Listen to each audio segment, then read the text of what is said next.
नमस्कार, मैं doctor Ratna paediatric orthopaedic surgeon at 𝐚𝐻𝐭 hospital for women, Gurgaon. So today we'll be talking about common pediatric orthopedic conditions. सरल भाषा में अगर इसको बोला जाए तो बच्चों के हड्डियों, जोड़ों और मांसपेशियों से रिलेटेड प्रॉब्लम्स के बारे में हम बात करेंगे. नाउ सबसे जरूरी होता है ऐसे केसेस में टाइमली रेफरल. लोग कई बार समझ नहीं पाते हैं कि उनके बच्चों में कोई हड्डियों की या जोड़ों की प्रॉब्लम है. तो हमारे देश में सबसे बड़ी प्रॉब्लम है टाइमली रेफरल. इसके लिए सबसे ज्यादा जरूरी है कि हम लोगों को खुद जागरूक करें, पेरेंट्स खुद अवेयर हों कि उनके बच्चों में ये प्रॉब्लम्स हो सकती हैं. तो उनको समझना जरूरी है कि क्या क्या कॉमन सिम्टम्स हो सकते हैं. सो अगर आप पूछोगे कि पीडियाट्रिक ऑर्थोपेडिक्स एक स्पेशलिटी है, हम स्पेसिफिकली बच्चों के हड्डियों से रिलेटेड प्रॉब्लम्स को डील करते हैं. सो अगर हम कॉमन प्रॉब्लम्स की बात करें, कॉमन सिम्टम्स की बात करें, कॉमन लक्षण की बात करें, तो उसमें सबसे जरूरी लक्षण जो हम देखते हैं कॉमनली वो होता है जोड़ों में दर्द. पेरेंट्स आते हैं और कहते हैं उनके बच्चों के जोड़ों में दर्द हो रहा है. या पेरेंट्स अगर आप कॉमनली नोट करो कि आपका सडनली बच्चा दौड़ते दौड़ते गिर जा रहा है, बहुत फ्रीक्वेंटली गिर रहा है, या सडनली आपने नोटिस किया कि बच्चा चलना कम कर दिया है या किसी कारणवश कम चल रहा है या कोई पर्टिकुलर अंग को कम हिला रहा है, एक पर्टिकुलर पोस्चर में रख रहा है, तो ये सारे इंडिकेशंस हो सकते हैं कि अंडरलाइन प्रॉब्लम के जिसका इलाज अगर टाइम पर न किया जाए तो प्रॉब्लम बढ़ सकती है. नाउ पीडियाट्रिक ऑर्थोपेडिक्स की कंडीशन जो बीमारियां होती हैं उसको एज वाइज कैटेगराइज किया गया है. लेस देन 1 मंथ की बेबीज में, 1 साल की बेबीज में, 1 से 3 साल जो चलने वाली एज होती है टॉडलर एज, उस एज में, देन प्री स्कूल एज में, स्कूल एज में, एंड देन एडोलेसेंट एज में. हर एक उम्र में अलग अलग बीमारियां होती हैं, हर एक के सिम्टम्स अलग होते हैं, हर एक का इलाज अलग होता है. नाउ अगर हम लेस देन 1 मंथ की बेबीज के बारे में बात करें जो कि यूजुअली एट बर्थ या with in few days of birth detect होता है, तो इसमें से सबसे कॉमन प्रॉब्लम जो हम देखा जाता है वो है क्लब फुट. क्लब फुट एक ऐसी बीमारी है जिसमें कि पैर यूजुअली अंदर की तरफ और ऊपर की तरफ मुड़ा रहता है. शॉर्ट में अगर इसके ट्रीटमेंट की हम बात करें तो सबसे जरूरी है इसका ट्रीटमेंट जितना जल्दी शुरू हो सके. अगर pre low birth weight baby है तो यूजुअली 8 से 10 दिन वेट कर लेते हैं तब तक बेबी की स्किन प्लास्टर लगने लायक हो जाते हैं. तो आमतौर पे 7 से 10 दिन में हम इसका ट्रीटमेंट स्टार्ट कर सकते हैं, जो कि सीक्वेंशियल यानी कि हफ्ते हफ्ते प्लास्टर का ट्रीटमेंट होता है. यूजुअली 4 से 5 प्लास्टर में बच्चों का पैर यूजुअली सीधा हो जाता है और उसके बाद हम खास तरह के जूते देते हैं बच्चों को पहनने के लिए, जो कि अराउंड 3 मंथ्स तक फुल टाइम पहनना होता है और उसके बाद 4 इयर्स तक नैप टाइम, सोते टाइम पे पहनना होता है. आमतौर पे ऐसे बच्चों में कोई सर्जरी की जरूरत नहीं पड़ती है, एक्सेप्ट एक छोटी सी टेनोटमी की जरूरत पड़ती है जो कि लास्ट में हम करते हैं प्लास्टरिंग के बाद. इसमें सबसे जरूरी होता है पेरेंट्स का कंप्लायंस. अगर उन्होंने जूता टाइम पे नहीं पहनाया या बच्चा अगर रोया और उन्होंने हटा दिया स्प्लिट, तो ऐसे बच्चों में रिकरेंस देखा जाता है. तब कई बार हमें छोटे मोटे सर्जरीज करने की जरूरत पड़ती है या तो कई बार पैर वापस टेढ़ा होना शुरू हो जाता है. तो ये रिलैप्स और रिकरेंट केसेस में कई बार रीसर्जरीज या रीप्लास्टर की जरूरत पड़ती है. अगली कॉमन प्रॉब्लम जो हम यूनिटल एज ग्रुप में 1 महीने के छोटे बच्चे में हम जब देखते हैं वो होती है सेप्टिक आर्थराइटिस या ऑस्टियोमाइलाइटिस. इन्फेक्शंस बहुत कॉमन है pre term low birth weight babies में, स्पेशली जो लोग एनआईसीयू में जो बच्चे रहते हैं. सबसे बड़ी प्रॉब्लम ये होती है कि बच्चा इतना सिक होता है कि हम देख ही नहीं पाते हैं कि उसके एक पर्टिकुलर पैर कम हिल रहा है या एक हाथ कम हिल रहा है. ऐसे केसेस में अगर पस फूले में या घुटने में रह जाए 48 से 72 घंटे से ज्यादा रह जाए, ऐसे केसेस में फूले का जो बॉल होता है वो कार्टिलेज का होता है बच्चों में, वो तुरंत विद इन 48 to 78 आवर्स गल जाता है. उसके बाद हम उसको ड्रेन भी करके सर्जरी से वो प्लस निकाल कर भी फायदा कम होता है क्योंकि ऑलरेडी वो गोल्डन पीरियड में जो विंडो ऑफ अपॉर्चुनिटी है वो निकल चुका होता है. तो जरूरी है कि टाइमली इसका इंटरवेंशन हो, पीडियाट्रिशियंस इसको टाइमली रेफर करें. कई बार पेरेंट्स के हाथ में ये चीजें नहीं होती हैं, तो ये एक बहुत इंपॉर्टेंट प्रॉब्लम है जिसका बहुत ही लॉन्ग टर्म सीक्वेले हो सकता है. परमानेंट डैमेज हिप को या नी को या शोल्डर में हो सकता है. ये तीनों जॉइंट सबसे कॉमनली इन्वॉल्व होते हैं. नाउ एक और बड़ी प्रॉब्लम बच्चों में जो देखी जाती है वो होती है अर्ब्स पॉल्सी, यानी कि जब बच्चा पैदा होता है किसी कारणवश अगर माँ के पेल्विक का साइज छोटा है या बच्चे का साइज बड़ा है या वो बर्थ वेट थोड़ा ज्यादा है, तो डिलीवरी के टाइम पे शोल्डर डिस्टोशियाज हो जाते हैं. डिलीवरी के टाइम पे फोर्सेप्स लगाना पड़ता है किसी कारणवश. अगर बच्चे के नर्व्स जो ब्रेकियल प्लेक्सस की नर्व्स है वो खिंच जाए तो टेम्परेरी पैरालिसिस हो जाती है, बच्चे का हाथ एक पर्टिकुलर हाथ नहीं हिलता है. कई बार बच्चों की प्रॉब्लम्स इतनी ज्यादा होती हैं कि कोई गौर नहीं कर पाता है कि बच्चा एक हाथ या पैर कम हिला. तो ऐसे केसेस में जरूरी है कि जैसे ही आप नोटिस करो कि बच्चे का हाथ कम हिल रहा है तो आप तुरंत अपने पीडियाट्रिशियन या पीडियाट्रिक ऑर्थोपेडिक सर्जन से ओपिनियन। इनिशियल ट्रीटमेंट में कुछ नहीं करना होता है, केवल मोबिलाइज करना होता है, बच्चे के कंधे के मूवमेंट्स मेंटेन करने होते हैं एंड ज्यादातर बच्चे 4 से 6 महीने में रिकवर कर जाते हैं। कुछ ऐसे बच्चे जो रिकवर नहीं कर पाते हैं, स्पेशली शोल्डर, रिस्ट और एल्बो की ताकत तो वापस आ जाती है लेकिन शोल्डर की ताकत वापस नहीं आ पाती। ऐसे केसेस में plastic surgery, micro surgical procedures करके, नर्व सर्जरीज करके, न्यूरोटाइजेशन करके, नर्व ट्रांसफर्स करके ताकत वापस लाया जा सकता है। लेकिन ये विंडो भी 1.5 साल की उम्र तक ही रहता है, मैक्सिमम 2 इयर्स तक। उसके बाद हमारा रोल आता है जिसमें कि हम बोनी या टेंडन ट्रांसफर्स करके कंधे का मूवमेंट वापस लाते हैं अगर रिस्ट और एल्बो की ताकत ठीक ठाक आ चुकी है। ये शॉर्ट में अर्ब्स पॉलिसी का ट्रीटमेंट होता है जो कि बहुत कॉमन है, लेकिन काफी हद तक ये चीजें मिस हो जाती हैं और हमारे पास रेफरेंस बहुत लेट आता है, तो पेरेंट्स को कई बार गाइडेंस सही नहीं मिल पाती है, समय से नहीं मिल पाती, जिसके कारण ट्रीटमेंट जो पॉसिबल है वो ट्रीटमेंट नहीं।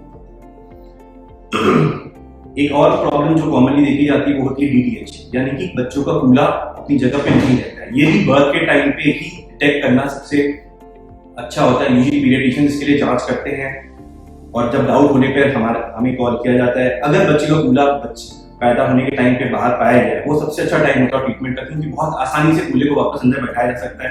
एक सिंपल पब्लिक हार्नेस 6 हफ्ते से 8 हफ्ते तक पहना के हम आराम से कूले का ट्रीटमेंट कर सकते हैं और वो कूला बाद में उतरता नहीं है।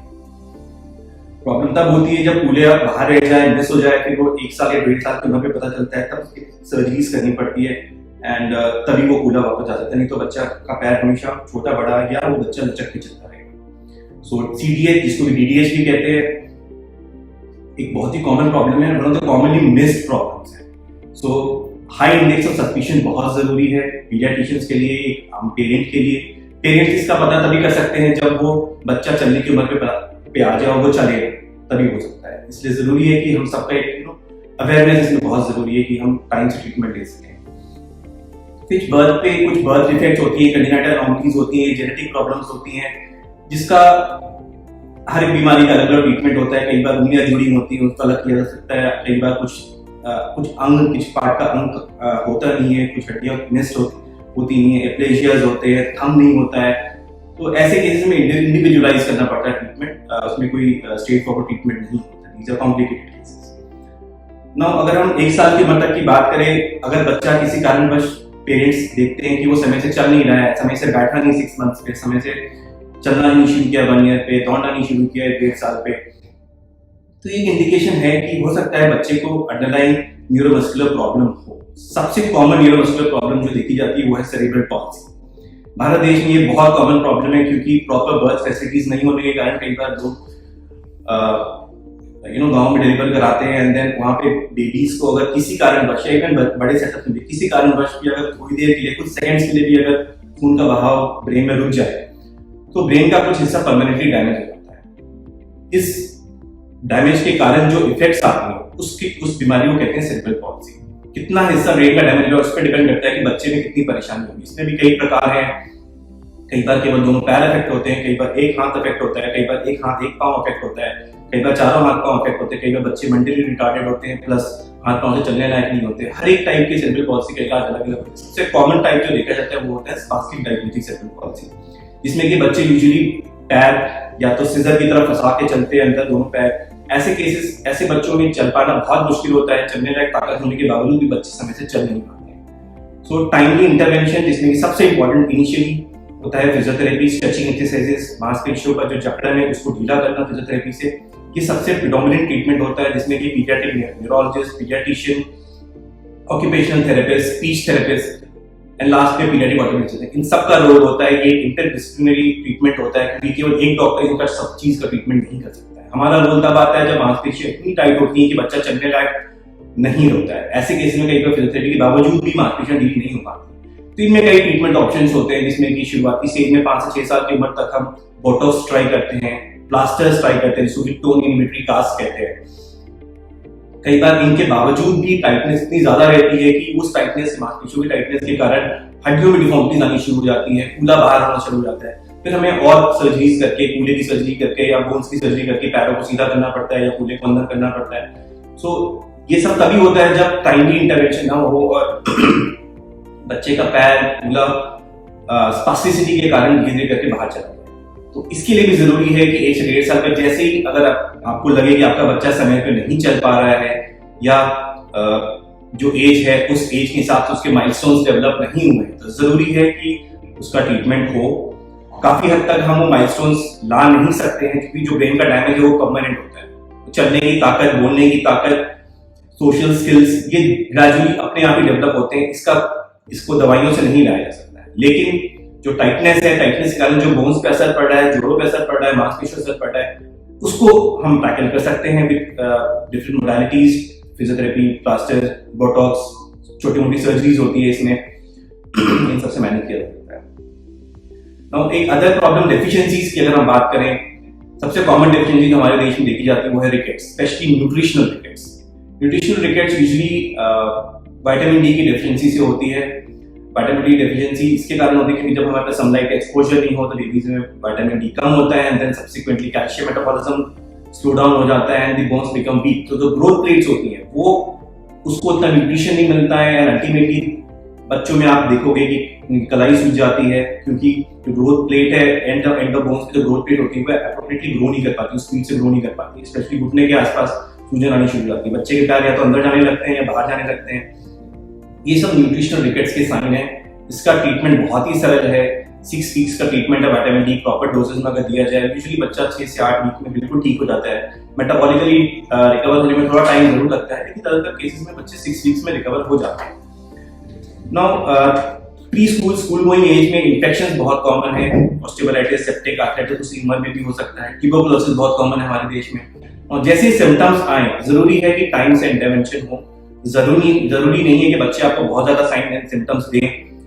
अर्लीस्ट साइन पे आपको ट्रीटमेंट लेना है ना। हमारे देश में बहुत बड़ी प्रॉब्लम है मैल मतलब हड्डियों का टेढ़ा जुड़ जाना। काफी पेरेंट्स को बच्चों की चोटों के बाद सही इलाज नहीं मिलने के कारण बोन सेटर्स उनका ट्रीटमेंट करते हैं। गांव देहातों में बच्चों का ट्रीटमेंट होता है जिसके कारण उनकी हड्डियां परमानेंटली टेढ़ी जुड़ जाती हैं। इन सारे बच्चों को सीधा किया जा सकता है। टेस्ट तो यही है कि पहली बार में ही सही ट्रीटमेंट दिया जाए जिससे कि हड्डियां समय से जुड़े। बच्चों में रिमॉडलिंग एक बहुत इंपॉर्टेंट फिजियोलॉजिकल चीज है जिसके कारण टेढ़ी हड्डियां भी सीधी हो जाती है, लेकिन कुछ हद तक स्पेशली एल्बो के अराउंड, नी के अराउंड की जो डिफॉर्मिटीज है वो सीधी नहीं हो पाती है। तो इनको स्पेशली रोटेशनल डिफॉर्मिटी सीधी नहीं हो पाती है, तो इनको टाइमली करेक्ट किया जा सकता है जिससे कि पेशेंट का नॉर्मल गेट हो, सो बच्चा नॉर्मली चल पाए, समय से भाग पाए, एक नॉर्मल बच्चे की तरह जी पाए। नाउ अगर हम स्कूल गोइंग एज की बात करें तो उसमें हिप प्रॉब्लम्स बच्चों में बहुत कॉमन है, स्पेशली 6 से 7 इयर्स के अबव की प्रॉब्लम्स हैं, जिसमें कि बच्चों में कई बार क्या होता है कूल्हे की हड्डी में खून का बहाव कम हो जाता है। इस बीमारी को कहते हैं परटीज। एक आम आदमी इसको नहीं समझ पाएगा, बच्चा केवल एक लचक के साथ चलना शुरू करेगा। तो जैसे आप बच्चों में लचक देखें, 6-7 साल के बड़े बच्चों में लचक देखें, बच्चा सडनली एक पैर की तरफ झुक के चलने लगे, लेकिन वो दर्द कभी ना बचाए, दौड़े भागे सब कुछ करे, लेकिन लिम्प देखे आप, वो एक ऑमिनस साइन हो सकता है कि हो सकता है अंडरलाइन कूल्हे की कोई प्रॉब्लम हो। तो ये भी बहुत टाइमली डिटेक्ट करने से, अर्ली ट्रीटमेंट करने से वो उस कूल्हे को बचाया जा सकता है। लेकिन प्रॉब्लम यही होती है जब वो रेफरल डिलेड होता है, कूल्हा बहुत ज्यादा डैमेज हो चुका होता है, जो गोलापन है फिब्रल हेड का अगर वो बहुत ज्यादा फ्लैट हो चुका होता है, तब ट्रीटमेंट करके, सर्जरीज करके भी कोई बहुत ज्यादा फायदा नहीं होता। तो जरूरी है इसके लिए भी टाइम से इलाज हो ना। और कुछ और रेयर बीमारियां होती हैं, जेनेटिक प्रॉब्लम्स होती हैं बच्चों में, लिम्ब लेंथ डिस्क्रिपेंसीज होती हैं, पैरों में छोटा बड़ा होना, इन सब का ट्रीटमेंट पॉसिबल है। साइंटिफिकली एक टेक्निक से छोटे पैरों को भी लंबा किया जाता है। कुछ बच्चे जेनेटिकली शॉर्ट होते हैं, बौने होते हैं, कुछ पैर किसी कारणवश इन्फेक्शन के कारण या चोट के कारण या फाइलम इंजरीज के कारण पैर छोटे हो जाते हैं, इन सब पैरों को लंबा किया जाता है। तो ये सब अवेयरनेस के लिए हेल्थ टॉक है, सो दैट आप लोगों को पता हो कि ये पॉसिबल है। साइंस में ये सारी चीजों की अलग स्पेशलिटी है। एक स्पेशली एबल्ड बच्चे को भी हम एक नॉर्मल बच्चे की तरह जीने लायक बना सकते हैं, वो एक स्पेशल स्कूल में जाने की उसकी जरूरत नहीं होती है। जरूरी है पेरेंट्स में अवेयरनेस की। आजकल के बच्चे में देखा जाता है कि स्पोर्ट्स इंजरीज बहुत कम है, क्योंकि आज के बच्चे स्पेशली एडोलेसेंट एज ग्रुप के बच्चे बहुत एक्टिव हैं, they play sports, they play all kinds of games. तो ऐसे रैकेट प्लेयर्स में, टेनिस प्लेयर्स में, क्रिकेटर्स में, क्रिकेट खेलने वाले बच्चों में, फुटबॉल प्लेयर्स में नी लिगामेंट इंजरीज बहुत कॉमन है बच्चों में। एंड काफी हद तक इनका इलाज अगर बचपन में ही किया जाए, इसके लिए खास विधि यूज की जाती है, उनके ग्रोथ प्लेट को बचा के उनकी सर्जरी की जाती है दूरबीन विधि से, तो बच्चे नॉर्मल बच्चों की तरह वापस हो जाते हैं। तो जरूरी है इसके लिए भी टाइमली इंटरवेंशन। स्पोर्ट्स इंजरीज इन एडोलेसेंट एज ग्रुप भी एक बहुत बड़ी एक प्रॉब्लम है, क्योंकि बच्चे आजकल बहुत एक्टिव है, स्पेशली इंडिया में ग्रो हो रहे हैं। इस तरह की हेल्थ टॉक्स का पर्पस यही है कि आप अपने बच्चों के जोड़ों, हड्डियों और मांसपेशियों की बीमारी के बारे में जागरूक बने, समय से रेफरल लें, अपने पीडियाट्रिशियन से बात करें। आप हमें भी मिल सकते हैं, कोई और क्वेरीज के लिए हम अवेलेबल हैं। किसी प्रकार के भी कोई क्वेरीज के लिए आप हमें मिल सकते हैं CKB hospital for women 51 Gurgaon में। Thank you so much. नमस्कार।